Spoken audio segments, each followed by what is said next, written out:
बघ आणलाय मोत्याचा दाणा. बघू बघू. आहा, छान आहे बाई, पण ठेवायचा कुठे? ठेवायचा कुठे? त्यात काय मोठे?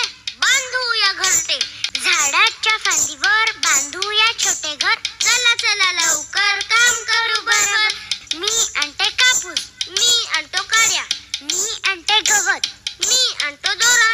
आतमध्ये छानदार कापूस मऊ, कडेने गवत पसरून देऊ. गवताच्या कडेनं काड्या ठेवू, सगळीकडून दोऱ्याने शिवू. आतमध्ये छानदार पिलांना ठेवू.